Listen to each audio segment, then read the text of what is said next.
Hi, how you doing? This is Chris. Hope you're doing well. Welcome to So You Want to 3D. Now, if you were watching before, you may remember this is our simple bolter. Okay, if you did the simple bolter lesson using boxes and primitives, well done you. Good on you. Okay, now what I'm going to do is I'm going to show you something slightly more complicated and advanced. Okay, because the thing is, you know, technically we could export this, but it wouldn't do much good in things like game engines and stuff like that, even as a static prop.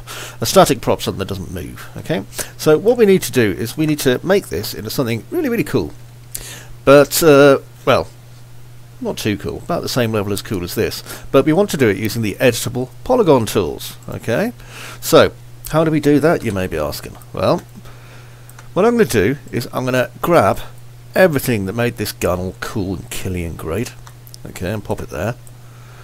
And I'm going to grab this box that we started everything off with, and I'm going to hold down shift and just drag it straight over to here. Okay, that way I've got something to start with, and we know it's the same as the piece that we started with over here. Now, editable polygons. We have got a 6 polygon box just here, and if I was to right click it and go to convert to editable polygon, we suddenly have, and you'll probably see it up here as well, a whole exciting world of tools that we can use to do things with it. You see, it's all popped into place.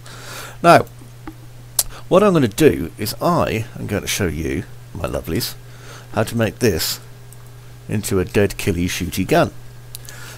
Pretty much the same one as we did before as well. Okay, just using a few basic 3ds Max tools. So, first things first, this sight on the top and this grip here. If I just put in a swift loop, that allows me to draw a loop right the way around anywhere I choose. And I'm going to put one there, and I'm going to put one there, and I'm going to put one there. Okay, and that corresponds to that line, and that line more or less. Okay, I'm not too worried about getting them exactly lined up because I only doodled it in the first place, didn't I? Now, what I can do is I can either swift loop down here, okay, just there and there, okay, but I can't guarantee that would be very central. So what I'm going to do instead is I'm going to select this single edge just here, and I'm going to press the ring button, just like that. Okay, now with the ring button, what it's done is it's going to select all of them all the way around. This won't always work. It'll only work if you've got basically a contiguous kind of shape like this one. And I'm going to click connect, and that'll put a single line right down the middle of all of them. So basically it's just gone through them all, split it down the middle. Brilliant. Not what we were looking for though, because we need this shape. Well, that's okay. If I click here where it says chamfer, or chamfer as my son insists on telling me it's called, which it isn't, I can click on this and then drag. And by dragging it like that, well, looky here, I have that. See? Okay, well, that's all well and good, you're no doubt saying, but what use is it? You know, we were doing things a lot faster with the box, and we were. But we have a lot more power doing this. Now, all I've done is I've selected by polygon, just to show you, and then I selected that polygon. I could have selected that one or that one, but I selected that one. Now, if you keep selecting things and accidentally moving them around and ruining your model, that's okay. Just go to select and move. Turn off select and move and just press Q, which is your select object tool, okay? And then you won't accidentally destroy anything. Now, I'm going to use extrude, and I do everything by eye. There's a little thing next to it here in settings where you can put in a number if you want, okay, and it'll extrude it by that much, but I'm not doing that. I'm doing it manually, so I click on it, drag, and let go when I think it's about right. That looks about right to me, wouldn't you say? Yes, good. Okay, now what about this bit? Well, I could put another edge loop or two through here. I could put loads and loads and loads of these swift loops in, okay, just fill my model with it, but that's not very efficient. So what I'm going to do instead is I'm going to make sure this is selected, and this time I'm going to use the inset tool, and I'm going to insert it just a little bit like that. Okay, so we've got this border all the way around it, just like this has. Now click away and you can see, oh, that's not right, this border's all wrong. That's okay.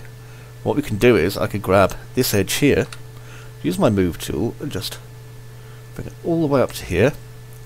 Now can you guess what I'm going to do next? I'm sure you can if you try. I'm going to grab that. There we go. See? And now we have that piece. Dead easy. Okay, well, what about the grip? Well, the grip's a nice easy piece as well. All I need to do is go to about there. Okay, and click. And now what I'm going to do is select all of these in here. So I'll just go here, here, here, here. There's lots of polygons to select. So just scoot around your model. Remember we talked about a little bit of navigation stuff in the last set. Now, if I was to extrude these... Oh no, that looks a bit wrong, doesn't it? It's gone a bit weird. Well, there's some options for this. I can extrude it, and if I just click on the little panel this time, and change this to local normal, you'll see it just comes out like that. Okay? So, this time, I'm just going to use my tool just to adjust it this way. And click OK. Okay, so that was pretty easy, and now we've got this bit. Okay, well, the back. Oh no, what about the back? Well, I need this bit here to come out, don't I? And remember what we did before, so I'm going to grab these edges, just here, and bring them up. Okay, that way I'll get them to a decent height, one that I kind of want. Now, I can see that this piece here comes out a little ways, and I need a bit down here as well, so I'm just going to do a swift loop and maybe put that there, okay, because we weren't able to get the overlap here as much as we should have had, but don't worry about that.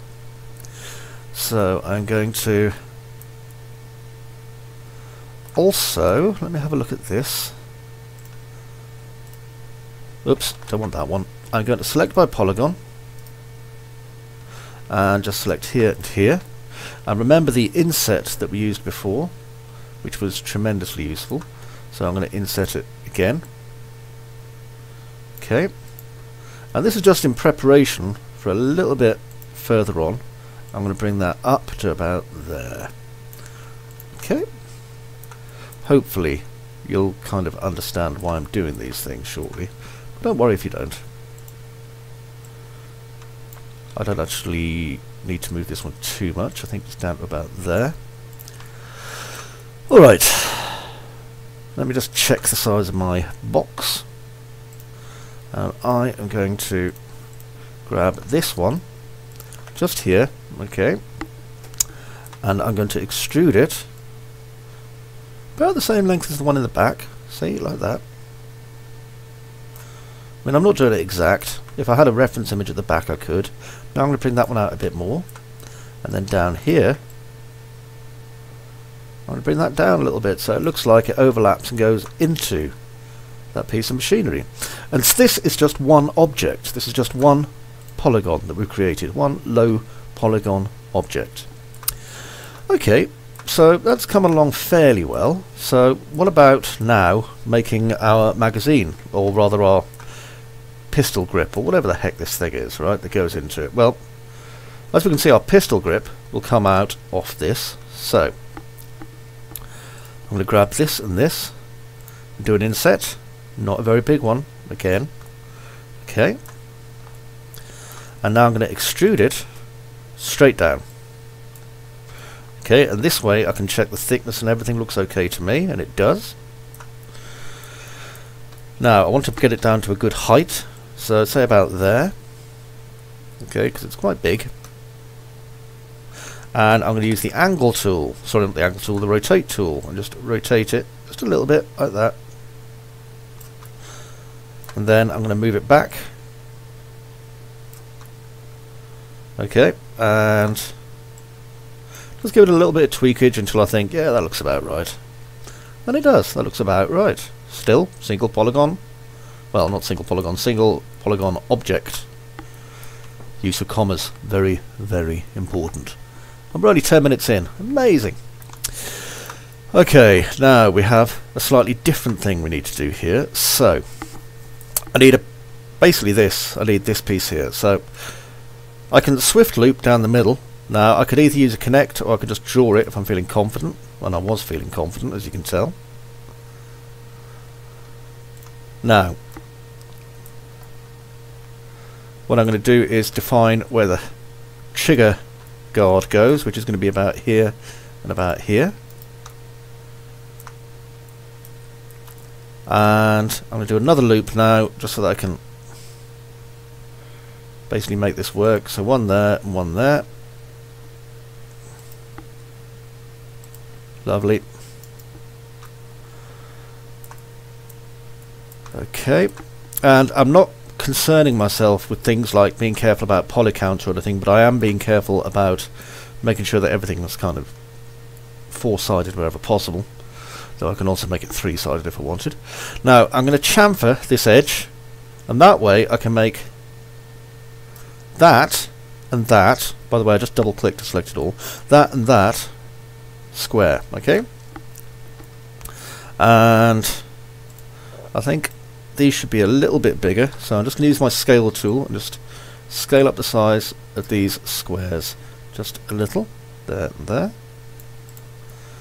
Right, now I need these two to connect to each other, so I'm going to select this and just extrude it straight down like that once, and then a little bit more.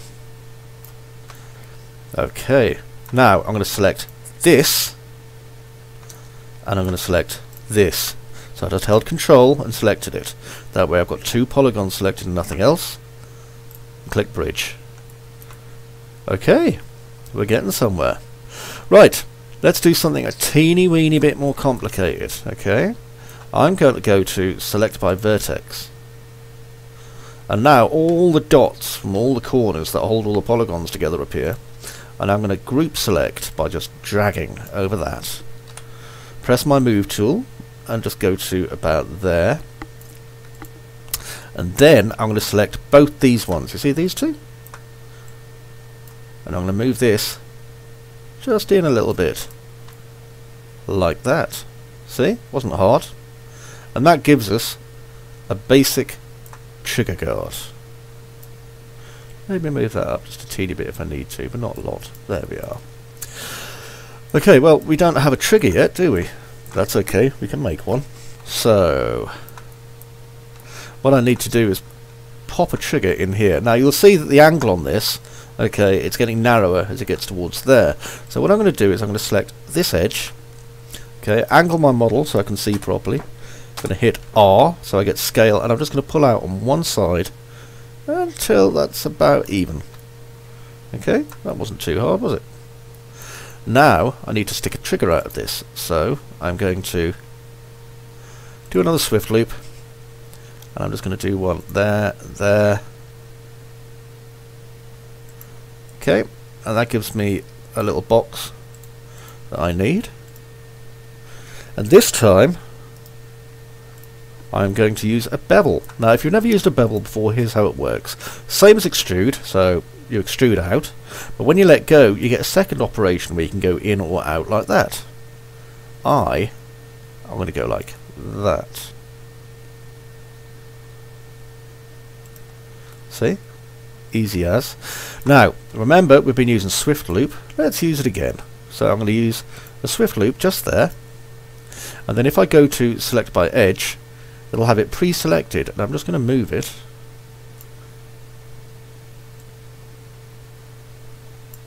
like that. Okay, and that gives us a little bit of room for a finger to go in, which is helpful. Okay, now we don't have a magazine. What is going on in our world? Well, building a magazine isn't tough, is it? The actual magazine, to be honest, shouldn't intersect with this bit here. Okay, I only did that because it was convenient. So we have this lovely place just here we can use. So I'm going to put a swift loop here and here. Now what you'll notice is this is all bent now, okay, because of how we've been doing stuff. You see what I mean? It's all wonky. That's okay. Just press R, and you see this y-axis. I'm just going to drag it and drag it and drag it until it's flat again. Okay, job done. Now I can take these polygons. Now then, things are slightly different here because I can't just apply a bend modifier to it. So what I've got to do is come up with a different way of doing it, because as you see, if I just extrude that out, it's straight. Don't get me wrong, it looks cool, but it's straight. So what we're going to do is we're going to use a little thing called hinge from edge, and we're going to use this edge over here. And what it's going to do is it's going to curve around using this as the centre of its curve. So hinge from edge, settings, hinge from edge, pick hinge, and I'm going to pick one of these edges just here. And you'll see, oh, working straight away. Now I'll stick in some extra segments, and I'll increase the height of it to around about 50 in my case. Okay, and just click tick. Now if I want less of an incline, then I could make this further away as a polygon, and this would be a much more narrow field. Okay, but there's our banana clip basically going in. And at the end of it, if you want it to look a little bit more tidy, what we could do is just do a bevel and bring it in like that. Okay, cool, huh? Right, now this bit here.